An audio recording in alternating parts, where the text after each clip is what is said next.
नमस्कार दोस्तों आज हम एसटेट 2020 लेवल 2 का पेपर सॉल्व करेंगे जिसमें बाल विकास और शिक्षा शास्त्र का पार्ट होगा।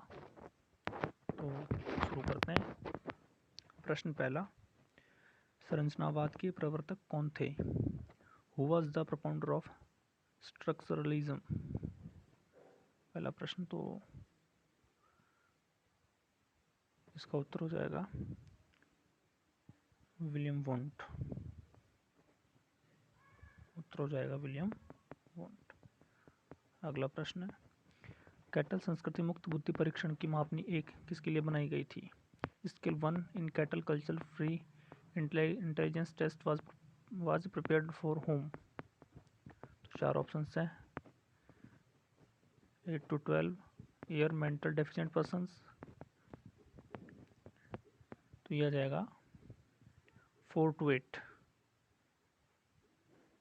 4 से 8 के मानसिक मंद दोष वालों बच्चे के लिए थी। ठीक है। ऑप्शन 3, गंभीर मानसिक मंदता वाले बालकों की बुद्धि लब्धि क्या होती है? What is the IQ range of severe mental retarded child? तो 20 से 35 होती है। अगला प्रश्न, निम्नलिखित में से कौन सा पद क्रिया प्रसूत अनुबंधन से संबंधित नहीं है?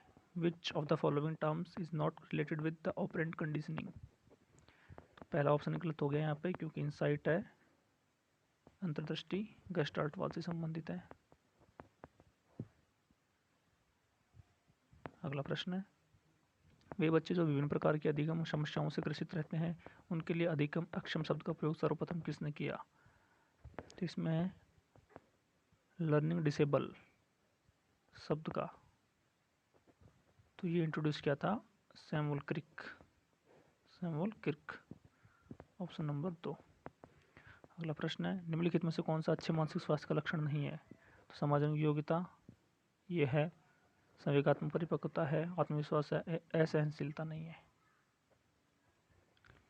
Which of the following is not the characteristic of good mental health? तो इंटॉलरेंस।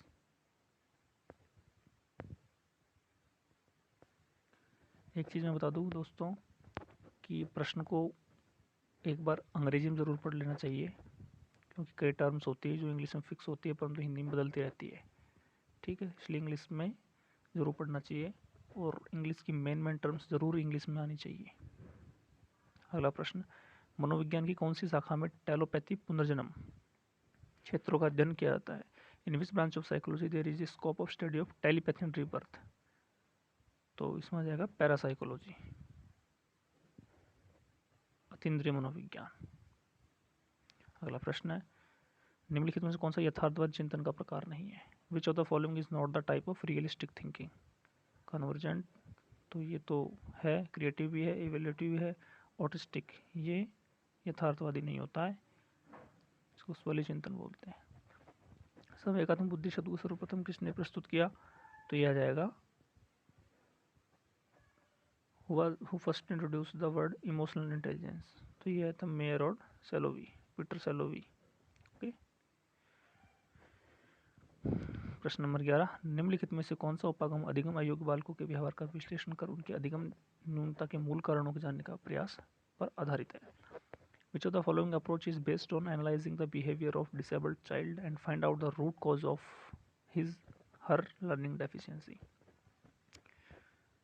तो इंडिविजुअलाइज्ड इंस्ट्रक्शनल अप्रोच इसमें आ जाएगा, वैयक्तिक अनुदेशनात्मक उपागम। ठीक है। अगला प्रश्न है, निम्नलिखित में से कौन सा मनोवैज्ञानिक मानवतावादी मनोविज्ञान का समर्थक नहीं है? Out of the following which psychologist was not true border of humanist psychology? तो रोजर्स, तो मास्लो, रोजर्स और कॉम्स तीनों थे, परंतु इसका उन्होंने समर्थन नहीं किया, फ्रायड ने। अगला प्रश्न है, जीन पियाजे के अनुसार बालक कौन सी अवस्था में परिकल्पनाओं को समझने की तथा तार्किक वाक्यों के आधार पर विचार करने की योग्यता प्राप्त कर लेता है? अकॉर्डिंग टू जीन पियाजे, in which stage child is able to understand hypothesis and getting thinking ability on the basis of logical statement? तो हाइपोथेसिस और लॉजिकल ये 4th स्टेज में करता है, यानी कि 11 से 15। इसको बोलते हैं औपचारिक संक्रियात्मक अवस्था, फॉर्मल स्टेज में। निम्नलिखित में से कौन सा जन्मजात अभिप्रेरक का उदाहरण है? जन्मजात की बात हुई है। Which of the following is example of innative, तो जन्मजात इनेटिव हंगर होता है हमारा, भूख होती है हमारी। अगला प्रश्न है, निम्नलिखित में से कौन सा मनोविज्ञान का संप्रदाय विचार ब्लैक बॉक्स थ्योरी के नाम से जाना जाता है? Which of the thoughts of school in psychology is also called black box theory, तो ब्लैक बॉक्स थ्योरी बिहेवियरिज्म को बोलते हैं, व्यवहारवाद को बोलते हैं। अगला प्रश्न है, निम्नलिखित में से कौन सा व्यक्तित्व का प्रकार क्रैशमर द्वारा नहीं दिया गया? क्रैशमर नहीं है, क्रैशमर है। Which of the following is not the type of personality given by Kretschmer, तो क्रैशमर ने पिकनिक दिया है, एथलेटिक दिया है, एस्थेनिक दिया है, तो एस्थेटिक नहीं दिया, ऑप्शन बी हो जाएगा, कलात्मक इन्होंने नहीं दिया। निम्नलिखित में से कौन सा अधिगम अक्षम बालकों का लक्षण नहीं है?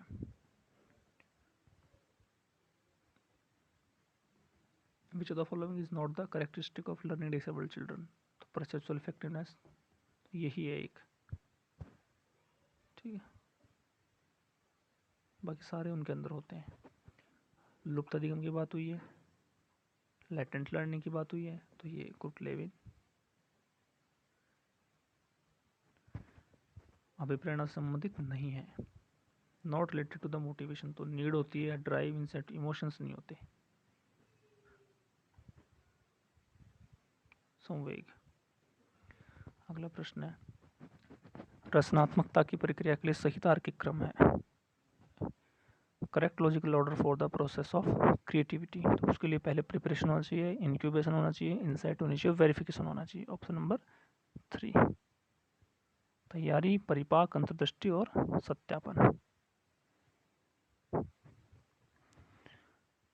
परिश्रमता बनाम हीनता, तो ये बाल्यावस्था की विशेषता है वैसे। इंडस्ट्री वर्सेस इंफेरियरिटी, 6 से 11, 6 to 11, ओके। निम्नलिखित में से कौन सा मनोविज्ञान आत्मविज्ञान के रूप में मनोविज्ञान का समर्थक नहीं है? तो not supporter of views about psychology as science social, तो प्लेटो, अरिस्टोटल, डेकार्ट तीनों करते हैं, वुंड नहीं करता, वुंड नहीं करता, तो वुंड का मानना है चेतनावादी थे ये, ठीक है, इसको संरचनावादी जनक भी कहा जाता है। क्लासिकल अनुबंधन का अन्य नाम है, other name of classical conditioning, तो टाइप एस। देखिए इसमें एक चीज़ याद रखना, एस टाइप जो अनुबंधन है इसमें उद्दीपक उद्दीपक अनुबंधन बनता है, तो ये पावलो का दिया हुआ है, ठीक है। परंतु इसका एक पार्ट और है जो कि वाटसन ने दिया है, वो भी क्लासिकल कंडीशनिंग आती है, उसमें अनुक्रिया अनुबंधन होता है, अनुक्रिया का अनुक्रिया से अनुबंधन होता है। इस पर उन्होंने वाटसन पर वाटसन ने अपने पुत्र अल्बर्ट पर प्रयोग किया, उसने खरगोश का एक प्रयोग किया अपने बच्चे का, और खरगोश का उनका जो प्रयोग है इसके ऊपर कि पहले बच्चा जब खरगोश को देखता है तो खुश होता है, फिर खरगोश के साथ एक स्टील के एक रोड पे हथौड़े से आवाज़ की जाती है, उसके साथ खरगोश को उसके सामने प्रेजेंट किया जाता है, उसको डर लगता है। परंतु अगली बार जब सिर्फ खरगोश को दिखाया जाता है तो डरने लगता है। पहले वो खरगोश को देखते खुश होता था, परंतु अब जब आवाज़ के साथ दिया गया तो डरा, परंतु अब अकेले में वापस से अगर जब खरगोश दिया जाता उसके सामने आता है खरगोश तो वो डरता है। इसका मतलब पहले खुश की जो प्रतिक्रिया थी वो भय में बदल गई है, इसको बोलते हैं अनुक्रियाओं का अनुबंधन। तो पावलोव ने क्या कहा कि उद्दीपकों का अनुबंधन करके, यानी कि CS और UCS का अनुबंधन करके, भोजन का और घंटी का अनुबंधन करके व्यवहार में परिवर्तन होता है, परंतु वाटसन ने कहा कि अनुक्रिया का अनुबंधन करके, अनुक्रिया जो दे रहा है उसका अनुबंधन करके भी व्यवहार में परिवर्तन हो सकता है। तो उसको बोलते हैं आर कंडीशनिंग। क्या बोलते हैं, मैं लिख देता हूँ, आर कंडीशनिंग, ये वाटसन के द्वारा दी गई है, Watson are conditioning.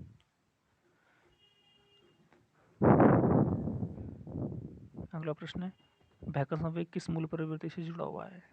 The emotion of fear associated with which basic instinct, तो एस्केप से, पलायन। अगला प्रश्न है, प्रकार्यवाद के प्रमुख प्रवर्तक कौन थे? प्रपोंडर ऑफ फंक्शनलिज्म, तो विलियम जेम्स।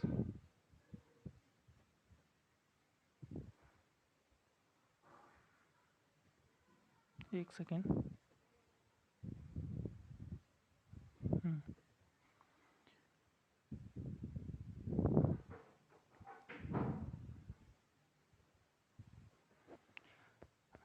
अगला प्रश्न है, निम्नलिखित में से कौन सा विकास का सही सिद्धांत नहीं है?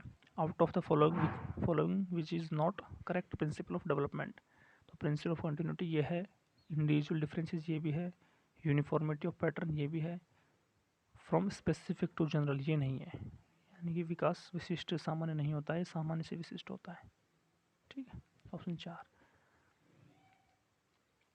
मनोविज्ञान मान को चिंतन, स्मृति, भाषा प्रत्यक्षीकरण इत्यादि का अध्ययन करता है, तो ये which of the following psychology studies about man's thinking, memory, language, perception, तो ये कॉग्निशन के अंदर आता है, कॉग्निटिव साइकोलॉजी हो गई है। संज्ञानात्मक मनोविज्ञान, विकास की कौन सी अवस्था में समान लिंगियों के साथ रुचि, मित्रता विकसित होती है? In which stage of development interest, friendship develops towards same sexual group, तो ये बाल्यावस्था के अंदर होता है, सेम सेक्सुअल ग्रुप के अंदर, तो ये आ जाएगा 10 से 12।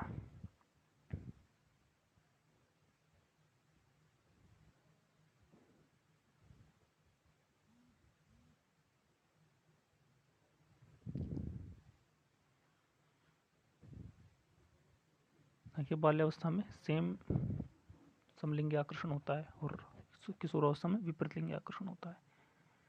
इसको टोली एज भी बोलते हैं। तो टोली एज में बाल्यावस्था समलिंगी टोली एज है और वो विषमलिंगी टोली एज है। प्रश्न 29, जीन पियाजे के अनुसार नैतिक विकास अवस्था प्रायतः न्यूनता की आयु समूह क्या है? What is the age group of the moral development stage, heteronomy, reciprocity given by Jean पियाजे, तो ये जीन पियाजे का नैतिक विकास सिद्धांत है। तो उन्होंने 2 अवस्थाएं दी, हेटेरोनोमी की और ऑटोनॉमी की, तो 5 से 8 हेटेरोनोमी होगी और ऑटोनॉमी 9 से 13। अगला प्रश्न है, निम्नलिखित में से कौन सा थॉर्नडाइक द्वारा प्रतिपादित सीखने का प्रमुख नियम नहीं है? Which of the following is not the main law of learning as prescribed by Thorndike, तो एक्सरसाइज का है, इफेक्ट का है, रेडनेस का है, जनरलाइजेशन का नहीं है, सामान्यकरण का नहीं है। तो ये थे दोस्तों 30 प्रश्न। अगला वीडियो जल्द लेके आएंगे हरियाणा के किसी पेपर को लेकर।